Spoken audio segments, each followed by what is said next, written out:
fut l'homme de douleur et qui a porté toutes nos épreuves. Viens remplir toi-même au long des jours qui viennent le vide laissé par ce départ.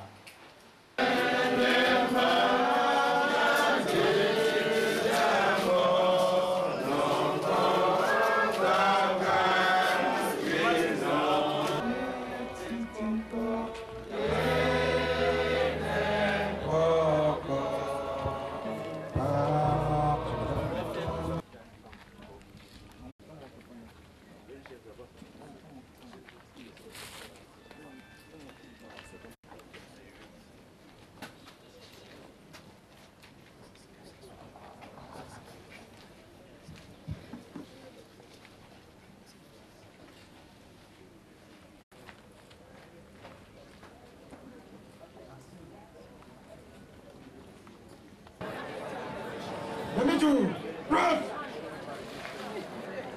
En avant. Marche. C'est un anglophone.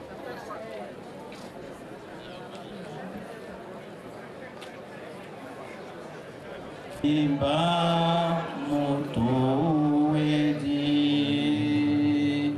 bamuna muyenga nate musongo kapo ndetombide. Dès 10 heures, c'est un culte qui est organisé ici, le culte de revoir à notre cher papa. Suivons plutôt. Nous sommes ici réunis ce matin afin d'accompagner celui que le Seigneur nous avait donné, celui que le Seigneur a aimé, celui avec qui nous avons cheminé et qui aujourd'hui a été retiré de notre affection, Papa Octobre Bébé Maurice. En ce moment où nous devons nous aussi aller au-devant de notre propre mort, penser à ce qu'il adviendra de nous lorsque nous ne serons plus, que notre aide nous vienne de l'Éternel. Veillons et prions tout le temps, car nul ne sait ni l'heure, ni le jour où le Seigneur en Jésus-Christ reviendra. Amen. Veuillez vous asseoir s'il vous plaît.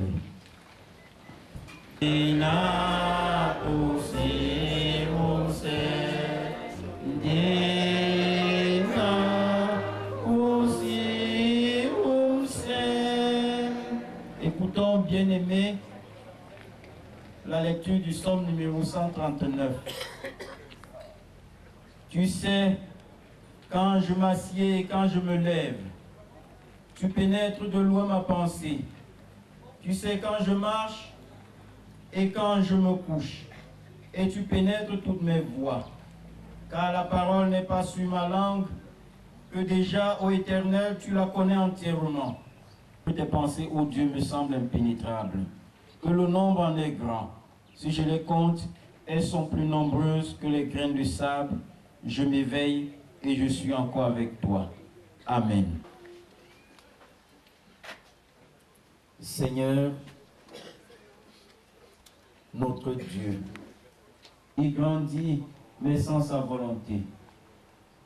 Tu permets, Seigneur, que sa vie soit coupée. Sa résurrection a vaincu la mort. Nous régnerons aussi avec lui. Amen.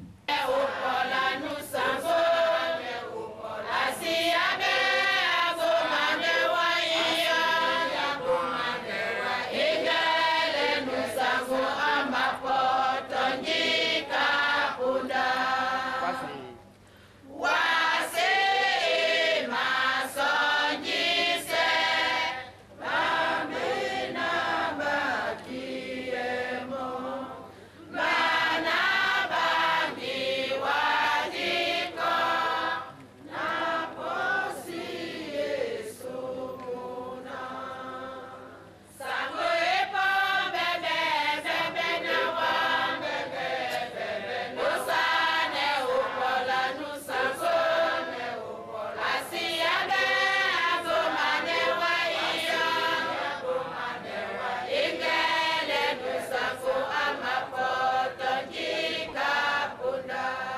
Nous avons 10 au total.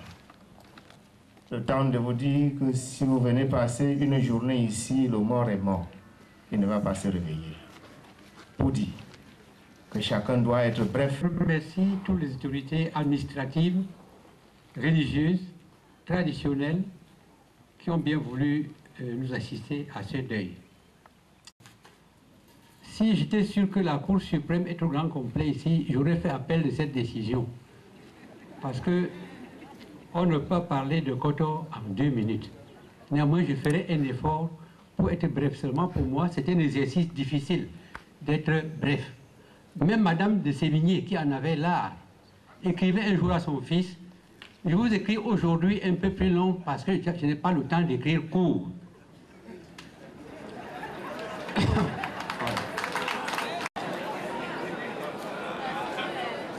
Il a perdu très tôt sa maman et ma sœur avait pour mission de jouer les 2 rôles, et celui de mère et celui de l'épouse. Les 2 s'aimaient tellement. Dans ma famille, nous ne fréquentons pas les belles familles. Mais Maurice était tel que il nous a contraints à les fréquenter. Et quand tu arrivais chez eux, arriver chez toi, ce n'était pas la même atmosphère, tu avais tendance à vouloir divorcer. Ils ont donné un petit nom, Doux. Je ne sais pas comment traduire ce Doux en français, mais je dis simplement, ça voulait dire mon cœur ou encore mon amour. Un jour, je vais chez ma sœur, et son mari n'était pas là, je tape à la porte, et je dis, je l'appelle Doux. Elle sort, elle me sourit, et je dis, mais pourquoi est-ce que tu ne réponds pas? Il me dit, je n'ai pas reconnu cette voix. Pourquoi? Parce que c'était avec du beurre au fond de la voix qu'elle appelait son mari Doux.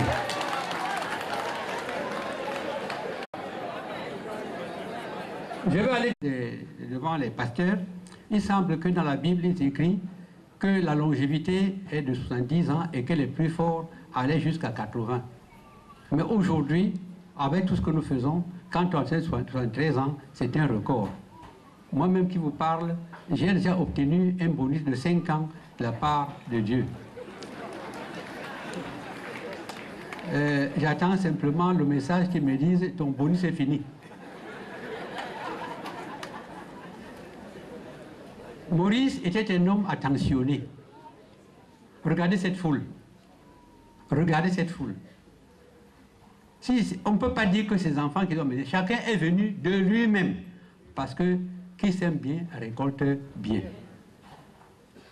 Maurice, au moment où tu quittes la scène de ce monde, moi, ton beau-frère, tu étais mon beau-frère, tu étais mon ami, tu étais tout pour moi.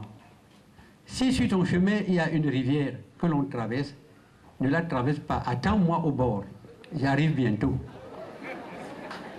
Et tu me tiendras par la main comme tu avais si bien l'habitude de le faire. N'oublie pas ton épouse.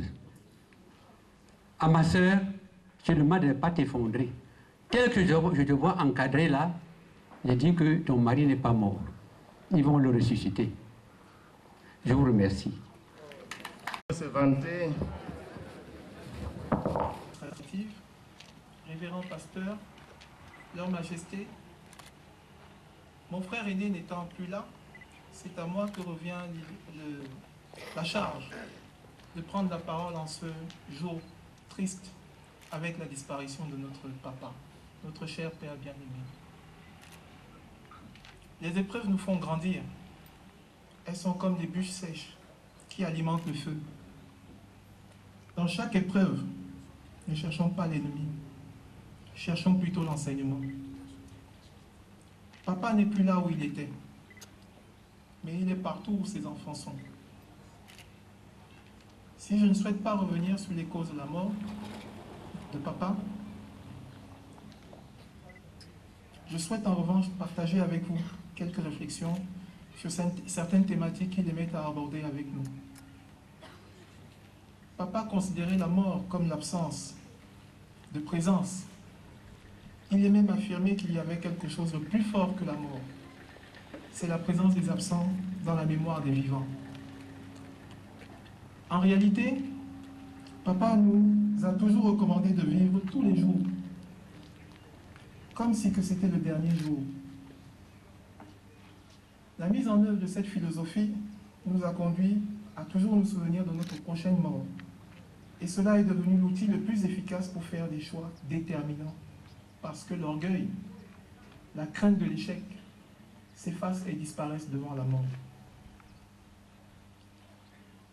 Pour ce qui est de la vie, papa pensait qu'elle était un parcours impitoyable au cours duquel l'être humain recevait une telle intensité de coups qu'aucun être ne put lui en administrer. Il ajoutait que ce n'était pas cette intensité de coups qui est importante et censée vous détourner ou vous décourager, mais le nombre de coups que vous pouvez encaisser tout en avançant vers vos objectifs, votre destin. En cela, il a été celui qui ne s'est jamais résigné et qui a toujours pensé que le succès et la réussite étaient au bout de l'effort.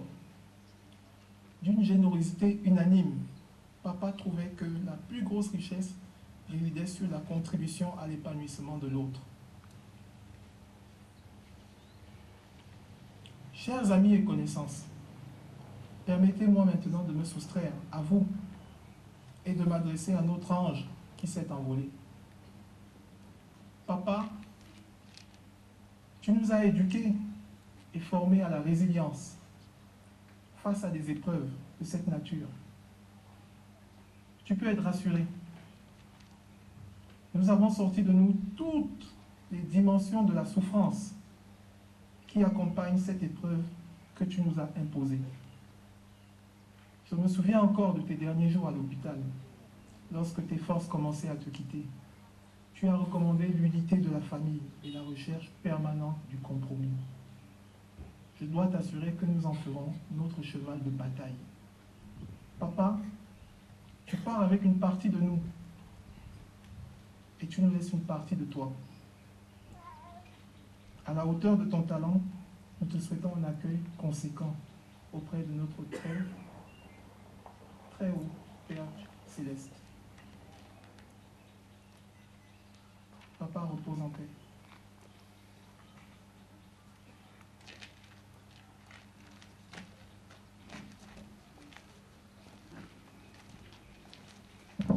Si vous n'avez pas encore perdu un être cher, vous ne comprenez rien dans tout cela. Madame et Messieurs les préfets, Mesdames et Messieurs,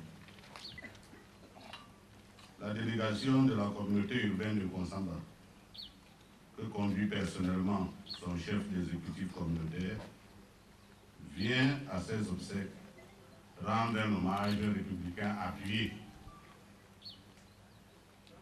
à un très grand commis de l'État à qui Paul Biya a fait confiance et renouvelé sa confiance pendant 28 ans. Ce n'est pas 28 jours, ce n'est pas 28 semaines. 28 ans comme premier adjoint au délégué du gouvernement en Konsamba. Une marque de confiance que toute personne digne de foi, même si elle est myope, devrait respecter.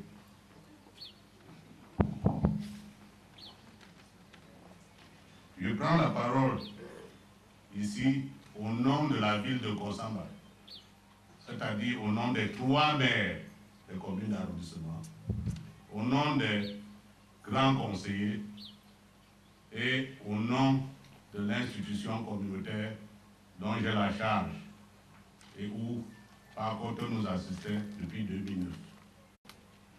Sous notre casquette, je me ferai donc l'obligation de dire un mot côté parti politique, puisque nous avons été scindés, Manjo et Monaco, qu'il y a quelques mois.